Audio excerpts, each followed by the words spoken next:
today's our topic of discussion is Dirichlet integral. Dirichlet integral basically is a tool by which we can obtain some specific triple integration or double integration without actually integrating it. Means it's provide us a way by which we can directly write any triple integrand value without doing some integrating calculations. जैसे आप पहले देखते हैं हम लोग what is Dirichlet integral. Suppose Dirichlet integral देखिए आपका basically क्या है, triple integration of x to the power n minus 1 y to the power m minus 1 z to the power n minus 1 dx dy dz over any region v, जहां आपका v reason किस तरीके का है, v is the region x y z all are positive. किस चीज पे आपको फोकस करना है कि रीजन जो दिया गया है आपका रीजन इंश्योर करना है, ये आपका रीजन है x y z all are positive and x plus y plus z is less than equal to 1. अगर इस तरह का रीजन v है तो आपको इसे इंटीग्रेट करने की जरूरत नहीं है. Directly with the help of Dirichlet integral we can write it gamma l gamma n upon gamma l plus m plus n plus 1. Okay, अब इस पे बेस्ड मैं दो क्वेश्चन करूंगा. उम्मीद करते हैं कि इस दो क्वेश्चन से आपकी क्लैरिटी आ जाएगी how to apply the Dirichlet integral. There are various application of Dirichlet integral in finding the mass, volume, moment of inertia, centre of gravity. Okay, let's have a question like this. Evaluate x square yz dx dy dz throughout the volume bounded by the plane x equal to 0, y equal to 0, z equal to 0 and x by a plus y by b plus z by c equal to 1. Okay, question हमारा है आपको find करना है suppose i equal to this, आपको इसकी value find करनी है x square y z dx dy dz. v is the reason. First semester में हम लोगों ने इसे सॉल्व भी किया था with by actually doing the triple integration, but the process was quite calculative. Dirichlet integral आपको एक अल्टरनेट रास्ता देता है जिससे आप कम कैलकुलेशन से आप इसकी वैल्यू को फाइंड कर सकें. लेकिन आपको ध्यान क्या रखना है कि whenever we apply the Dirichlet integral we have to ensure that the region must take the form like this: x y z must be greater than equal to 0 and x plus y plus z is less than equal to 1.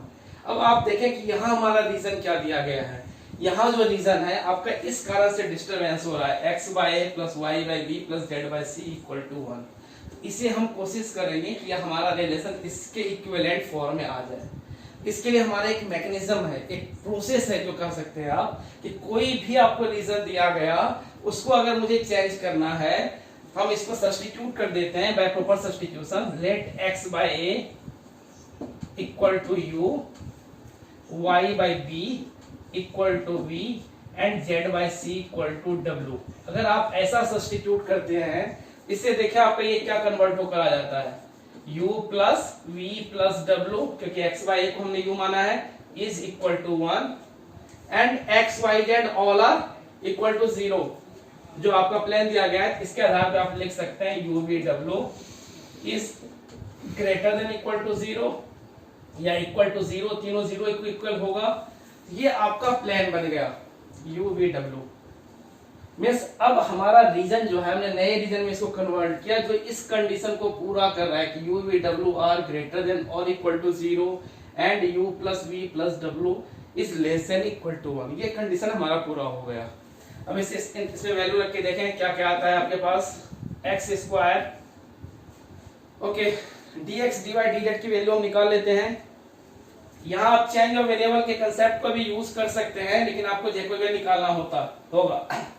हम इसे ज्यादा complicate नहीं करके directly हम यहाँ निकाल रहे हैं. वैल्यू सेम ही आएगी दोनों केस में. dx इक्वल टू इससे आपका x आ गया au, that is dx equal to a du, दोनों side differentiation. Similarly v equal to y equal to bv और and dy equal to b dv, z equal to cw therefore dz equal to c dw। Suppose ये नया reason हमारा बन गया v dash, क्योंकि हमने substitution किया है तो रीजन हमारा चेंज हो गया, और जो रीजन आपका बना है वो रीजन किस तरीके का बन गया, u v w all are greater than equal to 0 and u plus v plus w is less than equal to 1 और equal to 1, इस फॉर्म का आपका रीजन बन गया है। इक्वल टू लिख सकते हैं या लेस देन इक्वल टू दो, ऐसा लिख सकते हैं। तो ये आपका बन गया x square is equal to a square u square,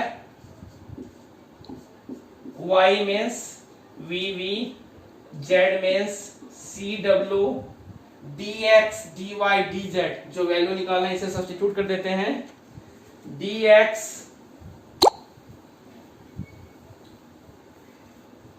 इसे मैं मिटा रहा हूं, इसकी जरूरत आपको नहीं है, dx means a du,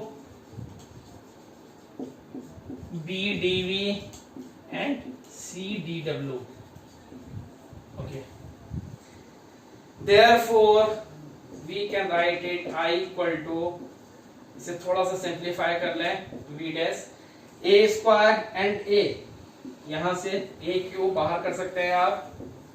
similarly b, एक b यहां है और एक b यहां है, b square, c and c square, ये बाहर आ गया, बीइंग अ कांस्टेंट बाहर कर सकते हैं इसे, u स्क्वायर, ये आपका बन गया u square v w du dv dw। Wait a minute, जो हमारा क्वेश्चन था ये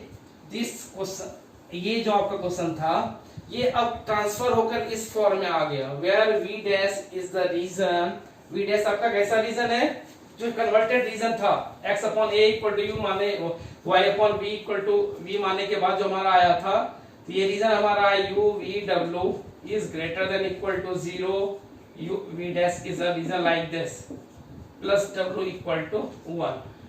इट मींस अब मैं इस पर डिरिचलेट इंटीग्रल लगा सकता हूं, ये इस फॉर्म को ले रहा है, इससे आप कंपेयर कर सकते हैं। Definite integration is independent of variable, आप इससे कंफ्यूज मत करें कि मैंने x में फॉर्मूला लिखा है, क्वेश्चन u में आया है, ये इमैटेरियल है। आप केवल इस फॉर्म को देखें, फॉर्म हमारा सेम आ रहा है या नहीं। इसको थोड़ा सा अगर हम मॉडिफाई कर लें, देखो आप, इससे आपकी थोड़ी क्लैरिटी ज्यादा हो जाएगी। a cube b square c square triple integration u की पावर 3 माइनस 1, मैं कोशिश कर रहा हूँ l minus 1 m minus 1 n minus 1 के फॉर्म में लिखने के लिए, तो आप डायरेक्टली रिजल्ट को यूज कर सकें। फिर v 2 minus 1 w 2 minus 1 du dv dw u square u 3 minus 1 u square. Okay, अब आप इससे कंपेयर करें, तो ये रीजन वाला कंडीशन हमारा फुलफिल हो रहा है, तो नाम ही चेंज हुआ है, यहाँ u की फॉर्म में ये रीजन वाला कंडीशन हमारा सेटिस्फाई हो रहा है, और जो आपका इंटीग्रेशन का फॉर्म है वो इस तरीके का फॉर्म है, u to the power l minus 1 v to the power m minus 1 w to the power n minus 1 du dv dw। इससे कंपेयर करें आप, मींस आप डायरेक्टली इसको लिख सकते हैं a cube b square c square, इस पूरे की वैल्यू क्या हो जाएगी, गामा l, l क्या है आपका 3, gamma 3 m, gamma m, gamma n हो गया 2 upon gamma l plus m plus n plus 1। या आप यहां से भी डायरेक्टली निकाल सकते थे, l minus 1 equal to 2, therefore l equal to 3, m minus 1 equal to 1, therefore m equal to 2, n minus 1 w की पावर जो भी था, इस तरीके से आप निकाल सकते हैं। Okay, therefore it is equal to a cube b square c square, और आप ऑलरेडी जानते हैं gamma n plus 1 equal to factorial n, gamma 3 means factorial 2, gamma 2 factorial 1, gamma 2 factorial 1 upon ये आपका 3 plus 2 plus 2 plus 1, 3 plus 2 5 plus 2 7 plus 8, gamma 8। Next step हम इसे solve कर लो, that is it is equal to, final result जो आपका आएगा i equal to a cube b square c square, gamma factorial 2 is 2 upon gamma 8, gamma 8 means factorial 7। मैं directly इसकी value लिख रहा हूँ, इसकी गामा 8 मीन्स गामा 8 को आप लिख सकते हैं इट इज फैक्टोरियल 7। इसकी वैल्यू हो जाएगी 7 6 5 4 3 2 1, 2 2 cancel, that is a cube b square c square upon 2520। 2017 का ये क्वेश्चन था।